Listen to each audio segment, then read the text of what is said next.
ሰላም ጤና ይስጥልን አድማጭ ተመልካቾቻችን ታህሳስ 21 2018 ዓ.ም ዕለታዊ መረጃዎችና ዘገባዎችን ይዤ መጥቻለሁ። መረጃና ዘገባዎችን እየተከታተላችሁ አብራችሁ እንድትቆዩ ነው በአክብሮት የምጋብዛችሁ። በዚህ ሰዓት የተለያዩ መረጃዎችን ይዣለሁ። መረጃዎቹን በቅደም ተከተል በተለያዩ አካባቢዎች የተደረጉ ያሉ አውደ ውጊያዎችና የ24 ሰዓት ዝርዝር የግንባር መረጃዎችን እንደተለመደው በቅደም ተከተል ከግንባር አደርሳችኋለሁ። በርከት ያሉ መረጃዎች አሉ። በሸዋ፣ በጎንደር፣ በጎጃም፣ በወሎ በሁሉም ቀጠናዎች ያሉ በአማራ ክልል ያሉ ከውጊያ ጋር የተያያዘ ዝርዝር መረጃዎችን የምትሰሙ ይሆናል። በተጨማሪ እንደዚሁ ሰሞኑን በምስራቅ አፍሪካ በተለይ ለሶማሌላንድ እስራኤል የሰጠችው የሀገርነት እውቅናን ተከትሎ ዓለም አቀፋዊ የፖለቲካ ሁኔታ፣ የአፍሪካ ቀንድ ፖለቲካ እንዲሁም ተያያዥ ጉዳዮችን በተመለከተም አዳዲስ መረጃዎች እየወጡ ነው የሚገኙት። በተለይ በቀይ ባህርና በኤደን ባህረ ሰላጤ ቀጠና አዲስ ወታደራዊ የኃይል አስተላለፍ እየመጣ ነው። ግብፅም በዚህ ቀጠና እንደዚሁ ከፍተኛ ጥድፊያ እያደረገች ኢትዮጵያን ለመክበብ ሙከራዎችን እያደረገች ነው። በአንዳንዶቹ ቀጠናዎች ተሳክቶላታል። ሱዳን ከኢትዮጵያ በኩል ጦርነት ሊመጣብኝ ይችላል በሚል እንደዚሁ አዲስ ስጋት ገብቶኛል። 4 ታጣቂ ቡድኖች ከኢትዮጵያና ከደቡብ ሱዳን አቅጣጫ ደቡብና ደቡብ ምስራቅ ሱዳን እንቅስቃሴ እያደረጉ ነው የሚሉ መረጃዎችን እንደዚሁ አውጥታለች። ይህንን ጨምሮ ከአፍሪካ ቀንድ እነዚህን ባጫጭሩ መረጃዎች የማደርሳችሁናል። በእነዚህ መረጃዎች እየተከታተላችሁ አብራችሁ እንድትቆዩ ነው በአክብሮት የምጋብዛችሁ። እንደተለመደው ወደ ህወሓትም የሚወስደን አለ። ህወሓት አዲስ ወታደራዊ ግምገማ አድርጓል።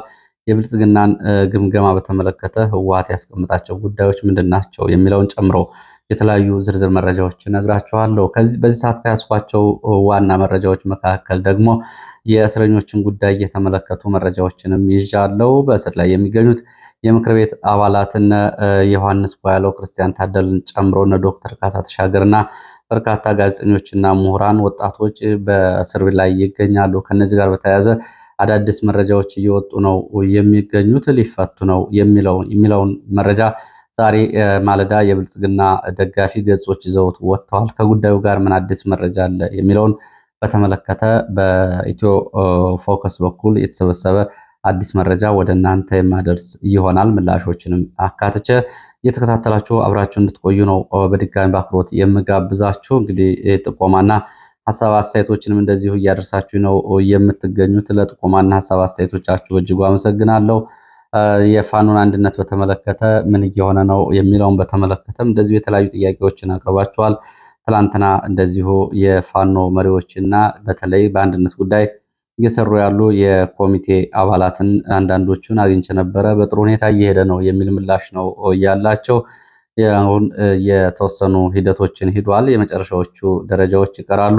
እሱን ካጠናቀቅን በኋላ ለህዝብ ይፋ እናደርጋለን። ከዛ በኋላ የፋኖ አንድነት እና ወታደራዊ ጥምረት እና አጠቃላይ ስምሬት ወደ አንድ ወጥ ፖለቲካና ወታደራዊ አደረጃጀት ይመጣል ብለዋል። በዚህ በኩል እንግዲህ ብርጋዴር ጀነራል ተፈራም የነባር ልምዳቸውን የወታደራዊና እንዲሁም ደግሞ የፖለቲካ ልምድን እያካፈሉ ለአዳዲሶቹ ወጣቶችና ለፋኖ መሪዎች በዚህ በኩል ሚናቸውን እየተወጡ እንደሆኑም እንደዚሁ ተገልጿል። ከዚህ አንጻር ያለው መረጃ ነው የጠየቃችሁ የተደጋጋሚ ጥያቄዎች። ለማንኛውም አሁን ከፋኖ አንጻር ያለው የመጨረሻ ጥያቄና መልስ የሚሆነው የፋኖ አንድነት ወደማይቀርበት ደረጃ ደርሷል፣ ወደማይቀለበስበት ደረጃ አድጓል። ጥሩ ሂደቶች እንዳሉ ነው መረጃዎቹ የሚያሳዩት። ወደ ጥቆማዎቻችሁ ሲሄድ ጥቆማ ከኢትዮጵያ አየር መንገድ የመጣ ጥቆማ አለ። የኢትዮጵያ አየር መንገድ የሀገር ውስጥ በረራ ዋጋ እጅግ ጭማሪ አሳይቷል። ይሄ ለደንበኞቹ ከባድ ፈተና እንደሆነባቸው ደንበኞቹ ይህንን ቅሬታ አቅርበዋል። የሀገር ውስጥ ያለውን ጦርነትና ቀውስ ተከትሎ የየብስ ትራንስፖርት በኢትዮጵያ ውስጥ ፈተና መሆኑ ይታወቃል።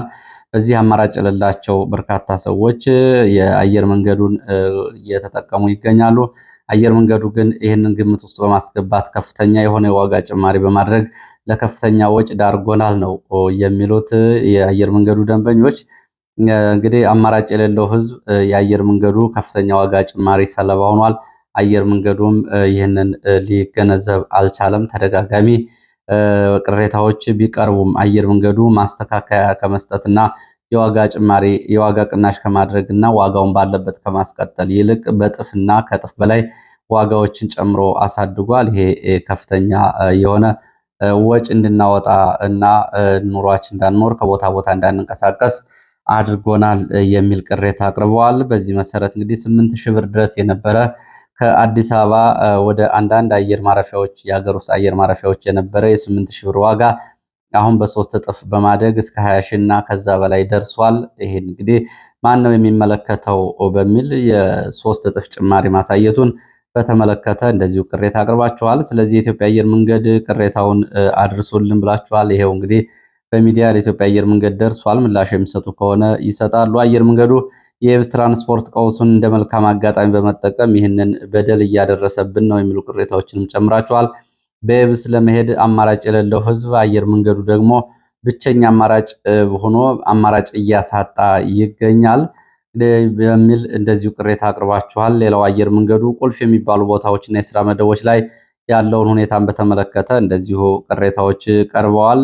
ከሰራተኞች በመጣው ቅሬታ እድገት፣ የሰራተኛ ዝውውር እና ቅጥርን በተመለከተ ጀነራል ይልማ መርዳሳ ኔትወርክ ብቻ ነው እየተከናወነ ያለው፣ ልምድ ያላቸው የአየር መንገዱ ሰራተኞች እና ባለሙያዎች ወደ ሌሎች አየር መንገዶች እንዲኮበሉና እንዲገፉ እየተደረገ ነው። ይሄ እንግዲህ ከዓለም አቀፍ ገበያ የሙያ ጥራትና ውድድር ባሻገር ማንነትና የአንድን ቡድን ለመጥቀም በሚደረገው ጥረት አየር መንገዱ ውስጥ ያሉ ልምድ ያላቸው ሰራተኞች እንዲኮበልሉ እንዲገፉ እየተደረገ ነው የሚልም ዝርዝር ያሉ መረጃዎችን አድርሳችኋል። በነገራችን ላይ ከሰው ኃይል አንጻር በዚህ በኩል በሌላ ጊዜ በስፋት እመለስበታለሁ። የአየር መንገዱ እንግዲህ ካለው ስም አንጻር ያው በዚህ ልክ ቅሬታዎችን ከሰማ ማስተካከያ ቢያደርግ ያደርጋል። ካላደረገ የሰራተኞች ቅሬታ እስካለ ድረስ ወደፊት በዝርዝር ይቀርባል። ያው እንግዲህ የኢትዮጵያ አየር መንገድ አሁን በዚህ ቀጠና ከፍተኛ ፉክክር እየገጠመው ነው የሚገኘው። ባለፈውም እንግዲህ እና ዘ ኢኮኖሚስት ይዞት እንደወጣው አንድ ብቸኛ እንግዲህ ነፍስ ያለው የኢትዮጵያ ተቋም ቢሆንም አሁን የአረብ ኤሚሬትስ፣ የኳታር የአየር መንገዶች እንዲሁም ደግሞ የቱርክ አየር መንገዶች በዚህ ቀጠና ያለውን ገበያ ለመውሰድ አየር መንገዱን ከፍተኛ ፉክክር ውስጥ አስገብተውታል። ይህን ግምት ውስጥ በማስገባት አሁንም በእነ ይልማ መርዳሳ የቡድን ኔትወርክ ሰራተኞችና ባለሙያዎችን መፍትሄ ካልሰጠ ከባድ አደጋ ይገጥመዋል ነው ያሉት። ወደ ሌሎች መረጃዎች ቀጥላለው። ቅሬታና መረጃዎቻችሁ በዚህ ተስተናግደዋል። ወደ ህወሓትን የተመለከተ መረጃን የሚያስቀድመው ህወሓት በተለያዩ ቦታዎች ስብሰባዎችን እያደረገ ነው። በአለማጣ ከተማ ወታደራዊ የቀጠናው የህወሓት ሰዎች ያደረጉትን ስብሰባና ወቅታዊ ጉዳይ በሚል የተደረገውን ስብሰባ በተመለከተ የመረጃ ምንጮቹ የሚከተለውን አድርሰዋል። በዚህ ብልጽግናን በተመለከተ ወቅታዊ ግምገማ ላይ ህወሓት የተለያዩ ነጥቦችን አንስቷል። ህወሓት ብልጽግና ህወሓትን ሙሉ በሙሉ ፈርጆ እንደገና ጦርነት ለማጥፋት እየተነሳ ነው በሚል ህወሓት ብልጽግና ሊያጠፋኝ ነው የሚል ግምገማ እንዳለው ነው መረጃዎቹ የሚያሳዩት። በዚህም ከ360 ዲግሪ እንደበፊቱ መክበብ አልቻልኩም በሚል ብልጽግና ተበሳጭቷል ሲሉ የህወሓት ወታደሮች አንስተዋል። ከፋኖ ጋር እየሰሩ ነው፣ ከኤርትራ ጋር ጽምዶ ብለው እየሰሩ ነው፣ ከሱዳን ጋር ትብብር ፈጥረዋል። በአጠቃላይ ህወሓት እንደገና ከፍ ወዳለ የስጋት ደረጃ ተመልሷል። የብልጽግና ስጋት ሆኗል ብሎ ብልጽግና እንደገመገመና ህወሓትን ለማጥፋት ብልጽግና ቆርጦ ተነስቷል በሚል የህወሓት ወታደራዊ መሪዎች ለተሰብሳቢዎቹ ይህንን ግምገማ እና ሐሳብ በሰነድም ጭምር በማስደገፍ አንስተዋል። የብልጽግና የጸጥታ ግብረ ኃይል ባቀረበው ሪፖርት መሰረት ህወሓትን በፊቱ የስጋት ደረጃ ከፍ ወዳለ ደረጃ አሳድጎ በሰሞኑን ሪፖርት ማድረጉን ሰምተናል ሲሉ ነው እንግዲህ የህወሓት ወታደራዊ አመራሮች ለተከታዮቻቸው ሪፖርት ያቀረቡት። የማይቀር ጦርነት አለ፣ ቀጣይ የሚደረገውን ጦርነት እና የማድረግ አቅም በሚል የተለያዩ አማራጮችን ሐሳቦችን የያዘ ሰነድም ቀርቧል። በዚህ እንግዲህ ይህንን ጦርነት በተገደን በሂሳብና በስሌት የምንገባበት እንጂ በዘፈቀደ ካሁን በፊት እንደምናደርገው የምናደርገው ጦርነት አይደለም ሲሉ የህወሓት የጦር አመራሮች መናገራቸውን የመረጃ ምንጮቹ ገልጸዋል። በስብሰባው ላይ የጠላት የጦር ዝግጅት የብልጽግናን ማለት ነው እንዲሁም ደግሞ የጠላት የብልጽግና የማድረግ አቅም በሚል ባለ ብዙ ገጽ ሰነድም ቀርቦ ለውይይት እንደተደረገበት መረጃ ምንጮቹ ገልጸዋል። ወደ መረጃዎቹ ቀጥላለሁ። ወደ ምንጃር የሚወስድን መረጃን የማስከትለው ወደ ምንጃር ስንሄድ በምንጃር ሸንኮራ ባልጭ ከተማ አቅራቢያ አምቢሴ ተብሎ በሚጠራ ቦታ በተፈጸመ ድንገተኛ የደፈጣ ጥቃት ሰብአዊ፣ ቁሳዊና ወታደራዊ ኪሳራ ደርሷል የሚል መረጃ ወጥቷል። በሁለት ኦራሎች ላይ በተፈጸመው የደፈጣ ጥቃት ነው ጉዳት የደረሰው።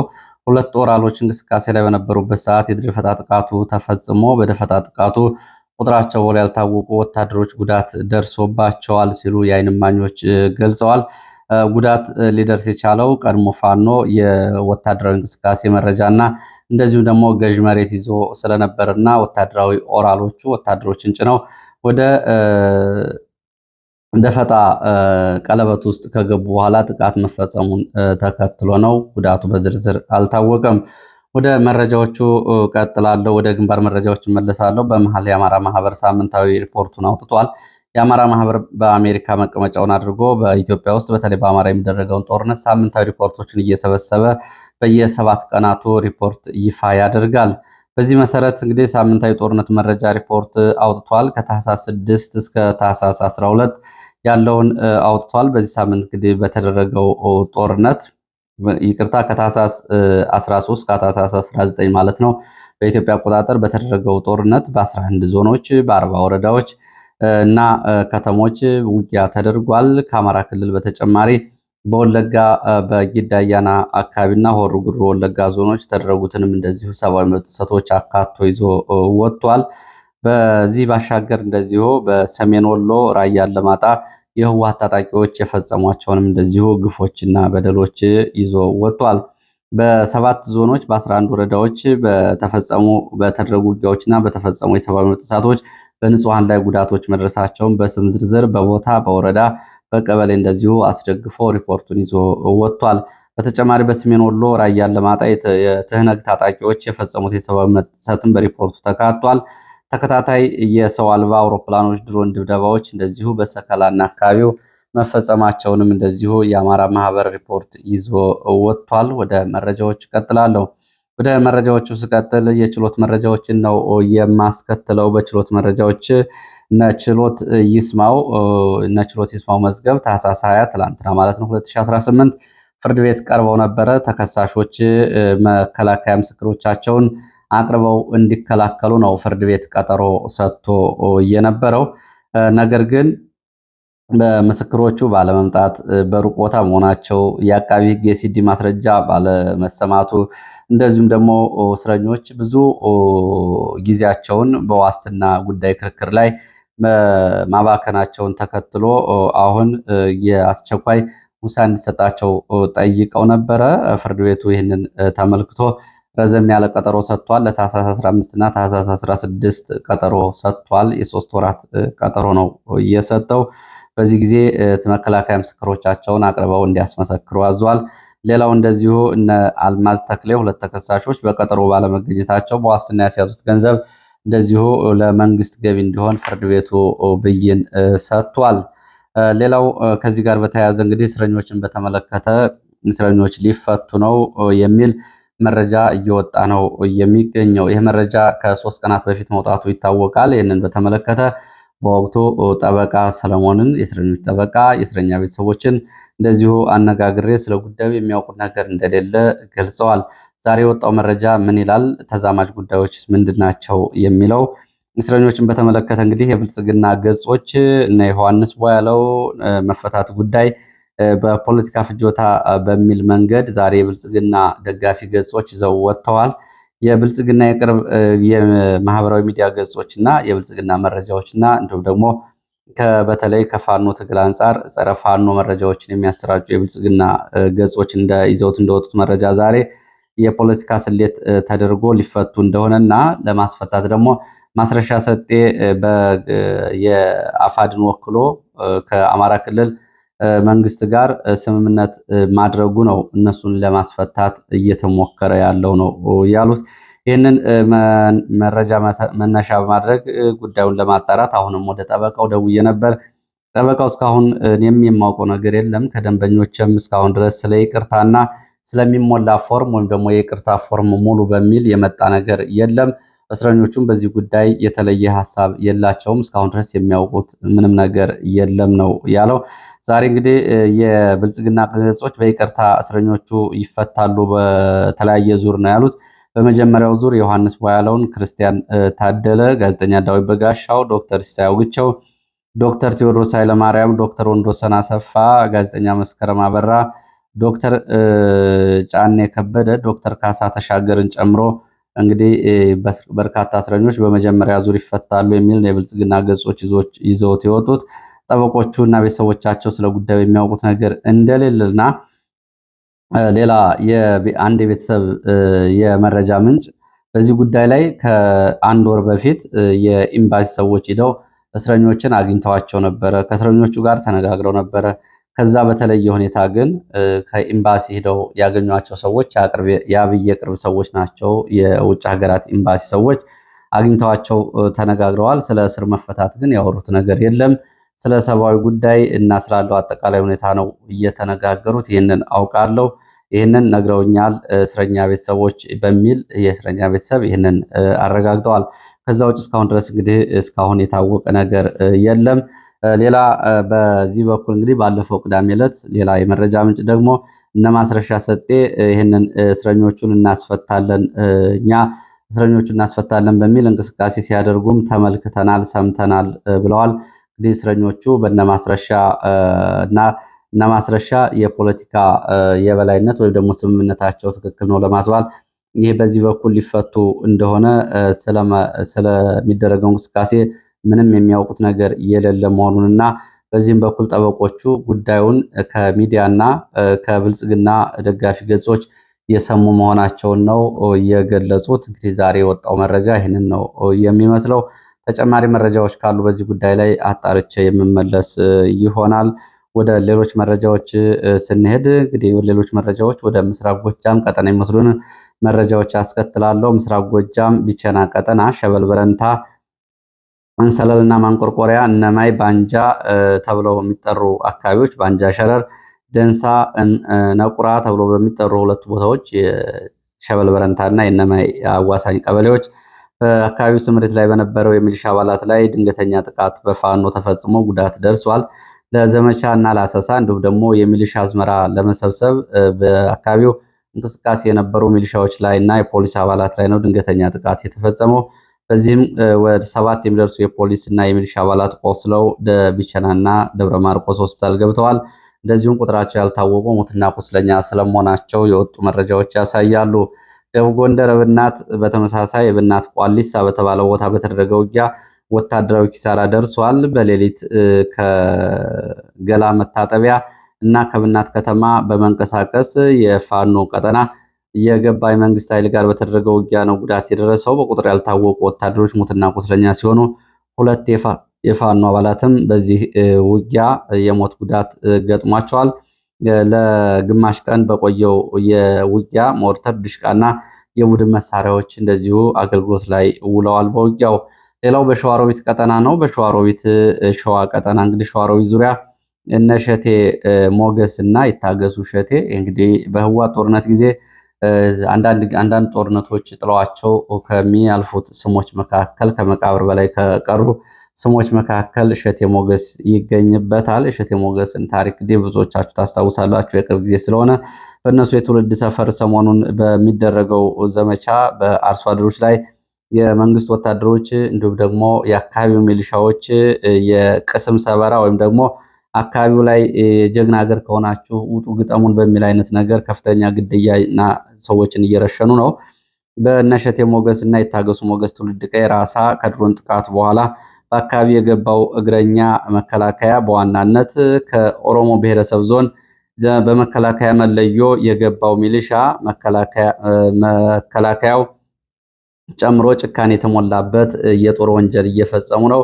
ሚሊሻዎች ከዚህ በፊት በአካባቢው በተለይ የኦሮሞ ብሔረሰብ ዞን ሚሊሻዎች በአካባቢው በነበሩ ግድያዎች በአካባቢው በነበሩ ግጭቶች የራሳ ገበሬዎች ሸዋሮቢትን እንዳጣየ እንዳንቆጣጠር በተደጋጋሚ መክተውናል በሚል አሁን የመከላከያን ዘመቻ አጋጣሚ በመጠቀም በአካባቢው በመግባት ነው ይህንን ግፍና ሰቆቃ እየፈጸሙ ያሉት።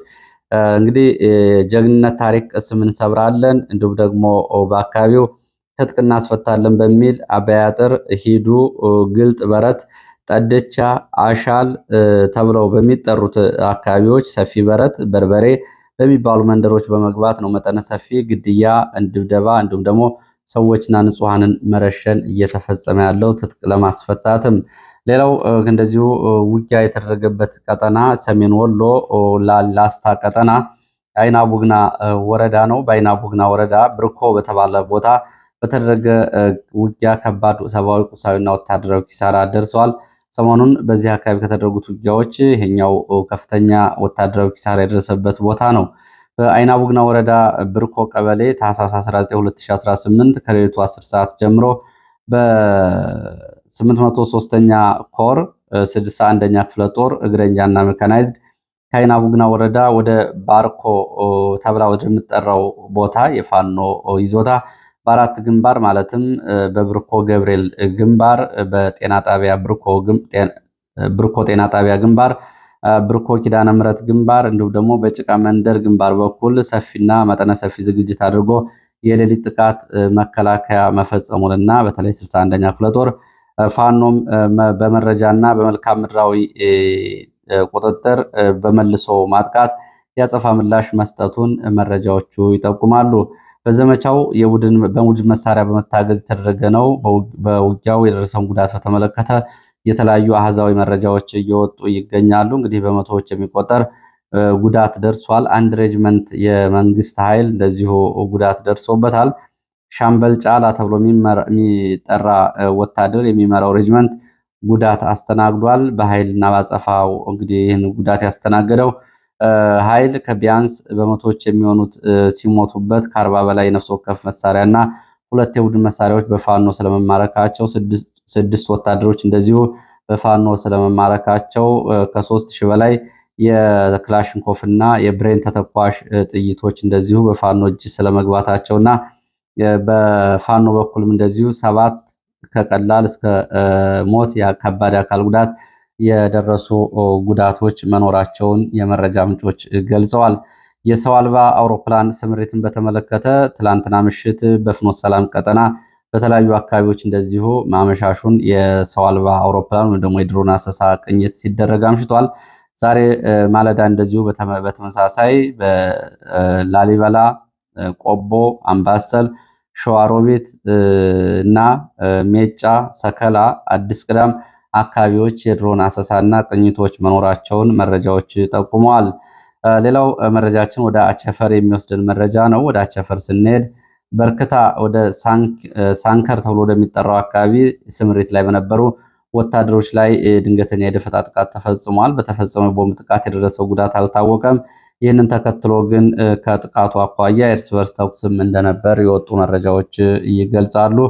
ወደ ሌሎች መረጃዎች ስንሄድ እንደዚሁ እንግዲህ የአፍሪካ ቀንድን የተመለከቱ መረጃዎች ናቸው። በቀጥታ ከኢትዮጵያ ጋር የሚገናኙ ሱዳን ከኢትዮጵያና ከደቡብ ሱዳን አቅጣጫ 4 ታጣቂ ቡድኖች ጥቃት ሊፈጽሙብኝ ይችላሉ የሚል ወታደራዊ መረጃ መኖሩና ስጋቱ ከፍ ያለ እንደሆነ ሱዳን ትሪቡን ዘግቧል።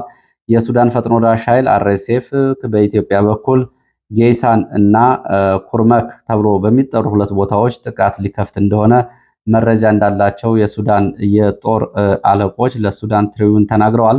ይህንን በተመለከተ የሱዳን የጦር አዛዥ ለሱዳን ትሪቡን ሲናገሩ ከኢትዮጵያና ከደቡብ ሱዳን አቅጣጫ ብሉ ናይል ተብሎ በሚጠራው ግዛት በኩል ሊመጣ የሚችለው ጦርነት እንደዚሁ በስጋት እንደሚመለከቱና ለዚህም ለመመከት ዝግጅት እያደረጉ ሲሆን በተለይ ኢትዮጵያ ድንበሯን ለአርኤስኤፍ ስልጠናና ወታደራዊ እንቅስቃሴ ክፍት ማድረጓ ጉዳዩን አሳሳቢ እንዳደረገው ተናግረዋል። የሱዳን ፈጥኖ ደራሽ ኃይል አርኤስኤፍ እንዲሁም ደግሞ የደቡብ ሱዳን ፒፕልስ ሊበሬሽን ሙቭመንት ኖርዝ ተብሎ የሚጠራው ቡድን ዮሴፍ ቶኮ የሚመራው ተገንጣይ ቡድን ማለት ነው። ከዚህ እንዲሁም ደግሞ ሎያል አባድ ሴታል ተብሎ የሚጠራ ሌላ ታጣቂ ቡድን 4 ታጣቂ ቡድኖች በሱዳን ደቡብ ምስራቅ አቅጣጫ ጥቃት ሊከፍቱ እንደሆነና ከኢትዮጵያና ከደቡብ ሱዳን በመነሳት ይህንን ሱዳን አሳሳቢ ደረጃ ስትል ገልጸዋለች። ባለፈው እንግዲህ በቤኒሻንጉል በኩል የነበረውን ወታደራዊ አዲስ የጦር ሰፈር ግንባታ በተመለከተ እንደዚሁ መረጃ መውጣቱ ይታወቃል። ግብፅ እንደዚሁ ማስጠንቀቂያ ሰጥታለች። ግብፅ የውጭ ጉዳይ ሚኒስትሯ ማስጠንቀቂያ ሰጥቷል። የግብፅ የውጭ ጉዳይ ሚኒስትር ዶክተር አብደላቲ አባይን ውሃ በኩል ሊታለፍ የማይችል የግብፅ ቀይ መስመር አለ፣ ይህንን ቀይ መስመር የሚያልፍ ካለ እርምጃ እንወስዳለን ነው የሚሉት ዶክተር አብደላቲ። የግብፅ ቀይ መስመር በግብፅ የአባይ ውሃ ድርሻ ላይ 1 ጠብታ ውሃ ቢቀነስ ይህንን ግብፅ መታገስ አትችልም። ይህንን የማድረግ ሙከራ ባለበት ሁሉ ግብፅ ፈጥና እርምጃ ትወስዳለች። ብለዋል። በዛሬው ደግሞ መግለጫ ማንም የተፋሰሱ ሀገር ያለ ግብፅ ፍቃድ አንድ ግድብ እንዳይነካ አስጠንቅቀዋል። አንድ ግድብ እንዳይገነባ አስጠንቅቀዋል። እንግዲህ ግብፅ በአባይ ውሃ ላይ ምንም አይነት ድርሻ የላትም። ከየትኛውም ተራራዋ አይመነጭም፣ ወደ ግብፅ ነው የሚፈሰው። በዋናነት እንግዲህ ከቪክቶሪያ ሐይቅ ከጣና ሐይቅ በመነሳት አባይ ወደ አካባቢው ይፈሳል።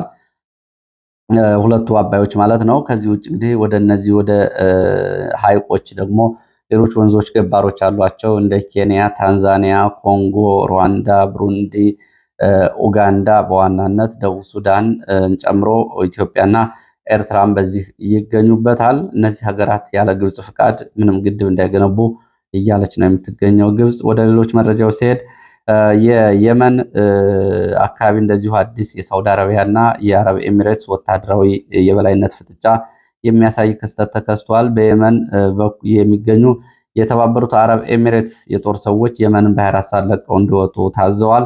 ይህ የሆነው ደግሞ ሳውዲ አረቢያ ለደቡብ የመን ተገንጣዮች ዩናይትድ አረብ ኤሚሬትስ የጦር መሳሪያ በመርከቦች ስታቀርብ በመያዟ እና የዩናይትድ አረብ ኤሚሬት የጦር መርከቦች ላይ ሙቃላ ተብሎ የሚጠራ ቦታ የሳውዲ አረቢያ ወታደሮች እርምጃ መውሰዳቸውን ተከትሎ ነው። በዚህ ምክንያት የመን የ72 ሰዓት የአየር ክልሏን ዝግ አድርጋለች። የየብስ ትራንስፖርት እና እንደዚሁም ደግሞ የባህር ጠረፎቿን ዝግ አድርጋለች ለእንቅስቃሴ። የደቡብ የመንን ለመገንጠል አረብ ኤሚሬትስ እና እንዲሁም ደግሞ እስራኤል ጨምሮ እየተንቀሳቀሱ ነው በሚል የአረብ ሀገራት እየወቀሱ ይገኛሉ። በአፍሪካ ቀንድ ደግሞ ታይዋን ለሶማሌላንድ የተሰጠውን እውቅና እንደዚሁ አበረታታለች። እስራኤል ይህን እውቅና መስጠቷ እጅግ ደስተኛ መሆኗን ታይዋን ገልጻለች። ያው ታይዋን ከቻይና ለመገንጠል ለምታደርገው ጥረት መንገድ ከፋች ነው። እስራኤል ውሳኔዋን ተከትሎ ታይዋን ከእስራኤልና ከሶማሌላንድ ጋር በሶስትዮሽ ጉዳዮች እንደምትሰራ ታይዋን ገልጻለች። እንግዲህ ቻይናን የሚያስቆጣ ጉዳይ ነው። ከ5 ዓመታት በፊት የቻይና ሳትፈቅድ ታይዋን ሀርጌሳ ቢሮ ስትከፍት እንዲሁም ደግሞ ሶማሌላንድ ያለ ሞቃዲሾ ፍቃድ በታይዋን ቢሮ መክፈታቸው የዲፕሎማሲ ግንኙነት መጀመራቸው ይታወቃል። ይህ ጉዳይ እንግዲህ እስካሁን ድረስ አነጋጋሪ ነው። ሞቃዲሾ በተቃውሞ ሰልፎች ተጥለቅልቃለች። ሞቃዲሾ እስራኤል ለሶማሌላንድ የሰጠችውን እውቅና ተከትሎ ሞቃዲሾ በተቃውሞ ሰልፍ ተጥለቅልቃለች። ወደ አደባባይ የወጡ ሰዎች እስራኤልን አውግዘዋል። በሞቃዲሾ የውስጥ ጉዳይ ጣልቃ የገባቸው እስራኤል በአስቸኳይ ይህንን ውሳኔዋን ታንሳ ብለዋል። ሌሎች እንደ ግብፅ የመሳሰሉ ሀገራት ደግሞ የአፍሪካ ህብረት በውሳኔው ላይ እርምጃ እንዲወስድ የተባበሩ መንግስታት ድርጅት የጸጥታው ምክር ቤትም ዛሬ በሚያደርገው ስብሰባ የሚወስነው አብሮ የሚታይ ነው የሚሆነው። ይህ ጉዳይ እንግዲህ በቀጠናው መነጋገሪያ ሆኗል። ከግብፅ እንቅስቃሴ ጋር ተጨማሪ መረጃዎችን ይዤ በሌላ መረጃ ሰዓት እመለሳለሁ። ለሰዓት የነበሩ መረጃዎች እነዚህ ናቸው። በእጅጉ አመሰግናለሁ። መልካም ጊዜ